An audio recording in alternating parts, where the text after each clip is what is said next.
Mr. Tory, what is your plan for the Gardiner Expressway, and how are you going to pay for it? You have 1 minute.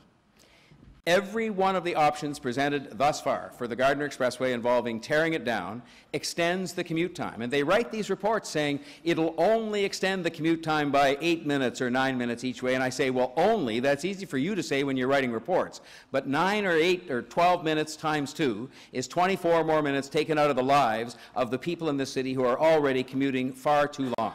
And so I've taken the position that I would not tear down the Gardiner Expressway. I'm glad a city committee is taking a look at the possible diversion of the expressway so that you could have an expressway connection to the parkway. And there has been no cost estimate come back on that yet, so we don't know what it is we have to pay for. But I'm sure glad they're looking at it. I would not tear it down. Mr. Tory, thank you. The second thing is we're going to have an honest discussion about the possibility for some radical solutions. I think we far too often reject things before we even open up our minds to considering them. I'll name one that is not a transit project, but it's the Gardiner Expressway. And I've changed my mind on this, because I've changed my mind on a couple of things. I'm going to make an honest admission about a second one in a moment. But I've changed my mind about the Gardiner in that I thought before we just couldn't afford to sort of really look at the widest range of options, including tearing it down, burying it, and things like that. And I'm now thinking to myself, if we're thinking ahead, I have 2 grandchildren now, and I'm thinking ahead to their life in this city, which I think of, by the way, as the greatest place in the world in which to live, notwithstanding our flaws, then wouldn't you take an honest look at tearing it down or burying it or whatever, and even if the cost is huge, you'd say to yourself, it's an investment we're going to make in something that's going to make this a much greater city and is going to allow transportation generally to be improved.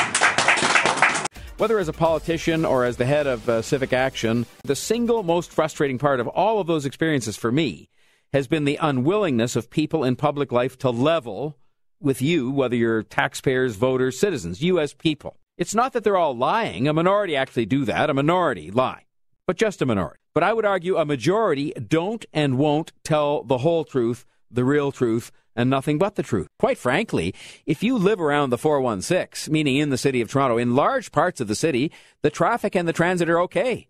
If you live downtown, I mean, you can walk to the subway or get on a streetcar pretty well anywhere. The terrible traffic jams that a lot of you are sitting in now and that happen 7 days a week, including weekends and including times that are non-rush hour, are places like Highway 7 and Yonge Street north of Steeles and out in the east, in Ajax and Pickering and so on.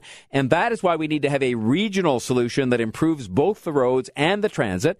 And I argue you will not find in adequate time to get started on this the money from eliminating government waste, besides which I would argue that money's needed just to balance the budget.